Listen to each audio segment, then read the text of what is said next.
National school games under 19 years volleyball girls ಚಾಂಪಿಯನ್ಶಿಪ್ಪು Shivamogga ನಗರದಲ್ಲಿ ನಡೀತಾ ಇದೆ. ನೆಹರು ಕ್ರೀಡಾಂಗಣದಲ್ಲಿ ನೋಡಿ, ಅಲ್ಲಿ ವಾಲಿಬಾಲ್ ಪಂದ್ಯಾವಳಿಯನ್ನು ಏರ್ಪಡಿಸಿದ್ದಾರೆ. ಇವತ್ತಿನ ಸಹ ಭಾಳ ಸಖತ್ತಾಗಿತ್ತು. ಎಲ್ಲ ರಾಜ್ಯದ ಕ್ರೀಡಾಪಟುಗಳು ಭಾಗವಹಿಸಿದ್ದಾರೆ ವಾಲಿಬಾಲ್ ಆಟ ಆಡೋದಕ್ಕೆ. ನಮಸ್ಕಾರ, ನಾನು ಶಿವಮೊಗ್ಗ ವಿರೂಪಾಕ್ಷ ಮಾತನಾಡ್ತಾ ಇದ್ದೀನಿ. ಇವತ್ತು ಅಲ್ಲಿ ಹೋಗಿ ಗ್ರೌಂಡ್ ರಿಪೋರ್ಟನ್ನು ತಗೊಂಬಂದಿನಿ. ನೋಡಿ ಮುಂದೆ ಹೇಗಿದೆ ಅಂತ.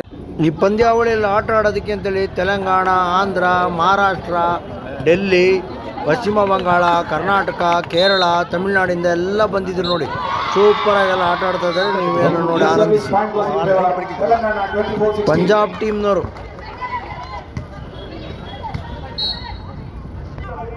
ಬಾನೂನು ಬೆಳಕಿನ ಪಂದ್ಯ ಸ್ವಲ್ಪ ಲೈಟ್ ಇರೋದ್ರಿಂದ ಡಿಮ್ ಆಗಿ ಬಂದಿದೆ ವಿಡಿಯೋ.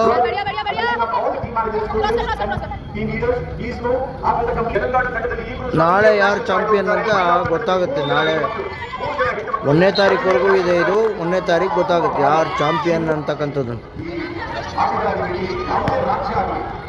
ಆದಿಚುಂಚನಗಿರಿ ಸಹಯೋಗದಲ್ಲಿ ಸ್ವಾಮೀಜಿಗಳ ಒಂದು ಆಶ್ರಯದಲ್ಲಿ ಒಂದು ಪಂದ್ಯಗಳು ನಡೀತಾ ಇದ್ದಾವೆ. ಶ್ರೀಮಠ ಶ್ರೀ ಆದಿಚುಂಚನಗಿರಿ ಶಿಕ್ಷಣ ಸಂಸ್ಥೆ ನಮ್ಮ ಸ್ನೇಹಿತರು ವಾಲಿಬಾಲ್ ಅಕಾಡೆಮಿಯ ಸೆಕ್ರೆಟರಿ ಆಗಿರುವಂಥ ಶಶಿ ಅವರು ಇವತ್ತಿನ